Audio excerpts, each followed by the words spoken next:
mein Name ist Raphael. Heute will ich mal erzählen, wie Laufen zu meiner Gewohnheit wurde und dir ein paar Tipps geben, wie auch du Laufen zu deiner Gewohnheit machen kannst. Wie man wohl unschwer hören kann, bin ich Schweizer, Berner, um genau zu sein. Ich möchte mal für mich ausprobieren, ob das auch in deutscher Sprache was werden könnte. Mal schauen, wie ich es dann mit den nächsten Videos handhabe. Schreibt mir gerne in die Kommentare, wie ihr es fandet.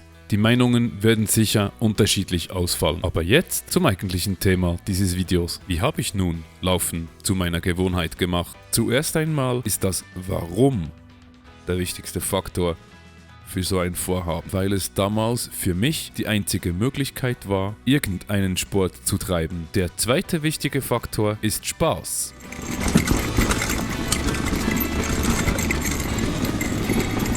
Hopp, yeah. So gut. Oh mein Gott. Yeah. Spaß an einer Sache lässt uns weitermachen und somit diese Sache zur Gewohnheit werden. Im Gegensatz zu den meisten von euch hatte ich vielleicht einen kleinen Vorteil, das Laufen easy zu meiner Gewohnheit zu machen. Im Oktober 2021 wurde bei mir Multiple Sklerose diagnostiziert.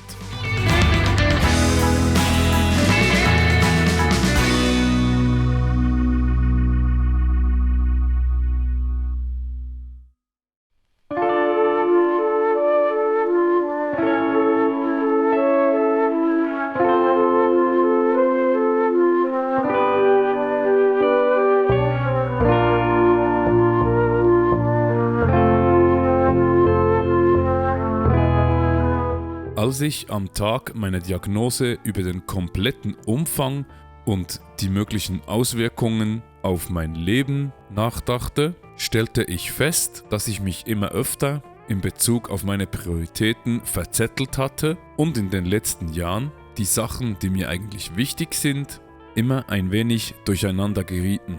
Unter anderem war ich definitiv auch zu wenig auf dem Mountainbike unterwegs, obwohl ich diesen Sport, ich glaube so Anfangs 2013, für mich wiederentdeckt hatte. Es stellte sich ein gewisses Bedauern ein, denn im damaligen Zustand war Fahrradfahren einfach undenkbar. Ich wusste, dass sich die meisten Symptome zurückbilden würden, aber ob es reichen würde, um wieder auf ein Bike zu steigen, wusste ich nicht. Also beschloss ich, alles zu tun, wozu ich mich noch in der Lage fühlte, natürlich jeweilig meinem Zustand angepasst. Gehen ging, wenn auch ein wenig unsicher, wegen meinen motorischen Aussetzern. Falls du das Video zu meiner Diagnose noch nicht gesehen hast und es dir anschauen möchtest, verlinke ich es dir gerne in der Infobox.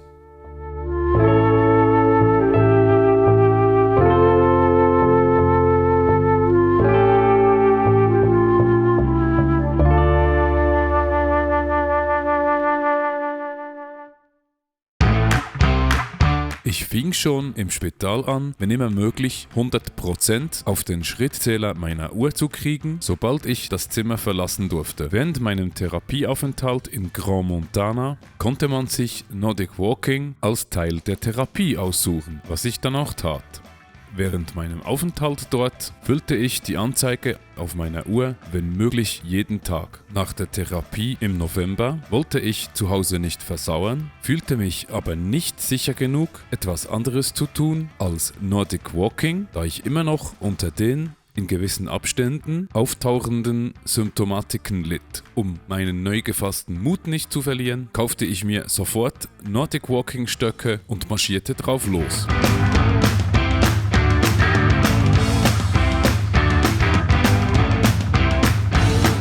Weil die Nordic Walking Stöcke, die ich mir gekauft hatte, nicht gerade von guter Qualität waren, kaufte ich mir bald neue.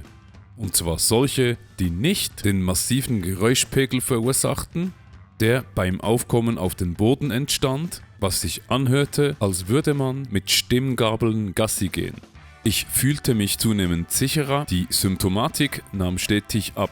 Am 29. November versuchte ich es das erste Mal mit Laufen und ließ die Stöcke zu Hause.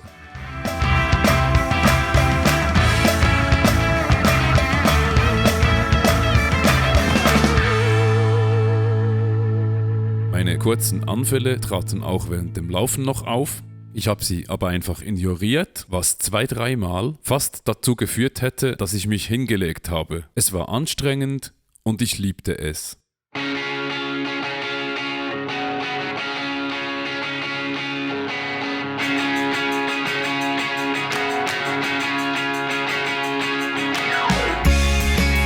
Nun ging ich Nordic Walken und Laufen abwechselnd. Im Januar 2022 schließlich ließ ich die Stöcke ganz zu Hause und ging nur noch laufen. Ebenfalls hatte ich, meinem Zustand entsprechend, wieder ein höheres Arbeitspensum aufgenommen. Gegen Mitte Februar hatten sich die meisten Symptome eigentlich zurückgebildet. Dann wollte ich wissen, wie es wirklich um meine Fitness steht und fing an, nach einem 10 Kilometer Trainingsplan meiner Sportuhr zu laufen. Mein Ziel? 10 Kilometer unter einer Stunde.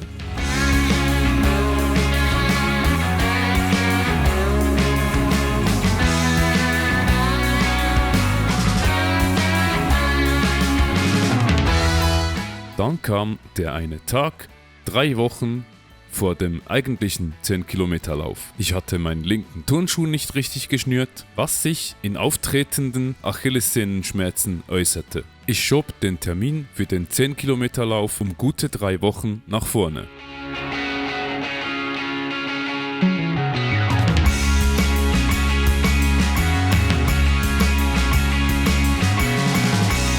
Unterdessen arbeitete ich bereits wieder mit einem 100% Pensum. Und ich hatte mir dabei unbewusst alte Gewohnheiten zugelegt.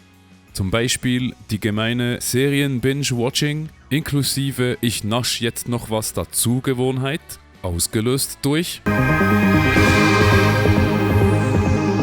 für mich Dopamin pur. Zack, unbemerkt 5 Kilogramm drauf.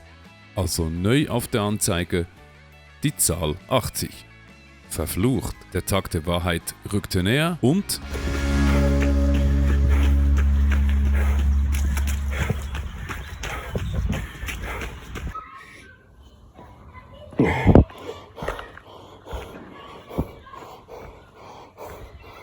ich hatte es geschafft. 57 Minuten und 49 Sekunden. Das war großartig und gleichzeitig war es Mist, denn ohne mein angefressenes Mehrgewicht hätte ich wahrscheinlich eine viel bessere Zeit hingelegt. Aber ja, geschafft ist geschafft. Kurz darauf startete ich den Plan erneut. Ich wollte nochmal schneller sein als das letzte Mal.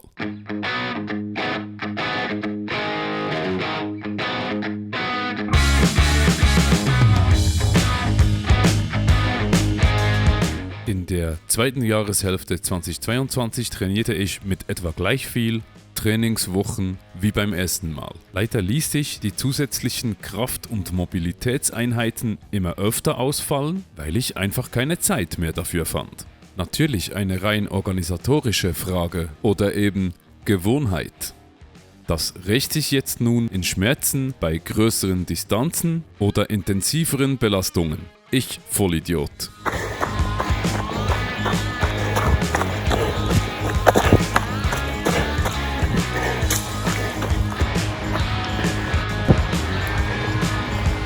Das Resultat dieses Mal war 54 Minuten und 7 Sekunden. Wieder besser, wieder schneller und noch enttäuschender. Denn ich hatte jetzt bereits 84 Kilogramm drauf.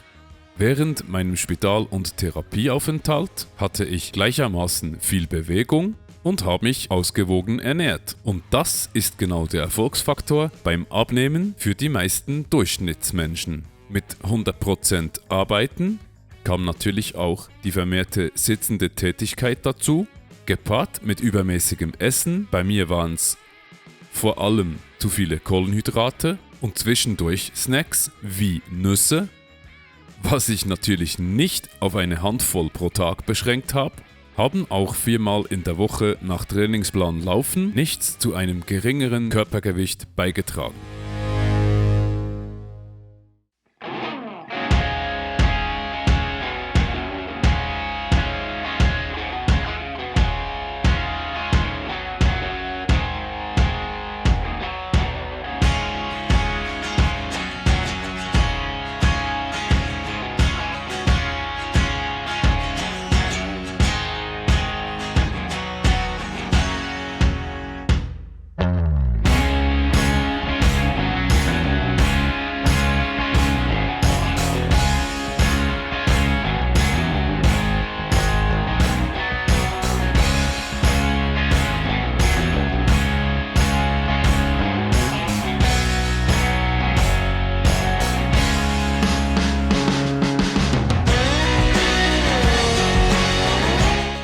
Moment laufe ich nicht mehr nach Trainingsplan, sondern nur noch nach Lust und Laune, weil es mir Spaß macht. Auch soll meine eigentliche Sportart, das Mountainbiken, wieder in den Fokus rücken. Ich versuche auch, die Kraft- und Mobilitätseinheiten wieder unterzubringen. Klappt eher noch nicht so großartig. Das Laufen gewöhne ich mir aber nicht mehr ab. Meine Essgewohnheiten habe ich auch ein wenig umgestellt. Aktuell kriege ich so 81 Kilogramm auf die Waage. Der Weg ist gut, aber er ist noch lange nicht zu Ende und wird er hoffentlich auch nicht so bald sein. Aber wie kriegst du denn das jetzt mit dem Laufen gebacken?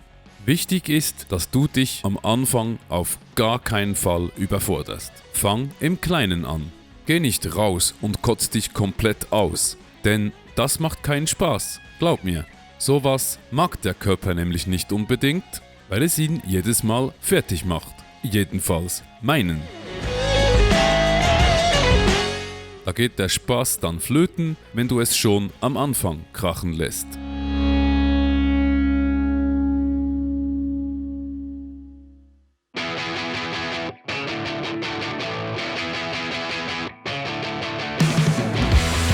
Ich hatte immer wieder mit Laufen angefangen, konnte es aber nie durchziehen, weil ich am Anfang immer zu schnell war. Da sagt der innere Schweinehund, mach mal selbst den Mist, ist mir zu anstrengend. Beginnst du allerdings sorgfältig und bleibst dabei stetig, wächst du deinen Schweinehund nicht. Du wiegst ihn nur sanft hin und her.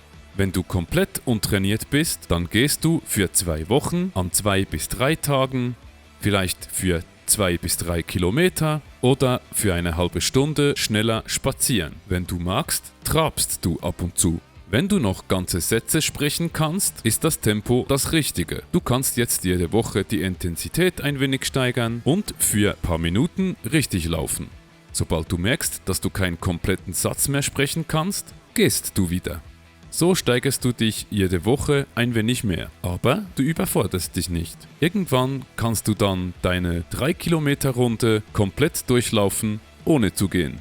Und ab da steigerst du entweder das Tempo, verlängerst die Strecke oder beides. Das ziehst du nun Tag für Tag, Woche für Woche, Monat für Monat durch. Und plötzlich ist es für dich normal, dass du ohne zu überlegen deine Laufschuhe schnürst und rausgehst.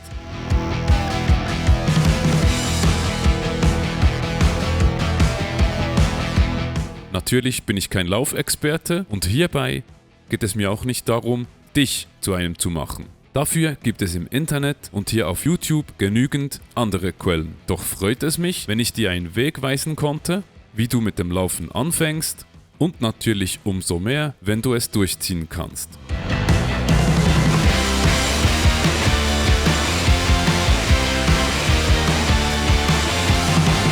Hast du eventuell auch noch 1 bis 2 Tipps für Leute, die mit Laufen anfangen? Dann hau sie doch unten in die Kommentare. Wenn dir das Video gefallen hat, dann freue ich mich natürlich über einen Daumen nach oben und auch ein Abo ist natürlich sehr willkommen. Danke fürs Zuschauen, bis zum nächsten Mal.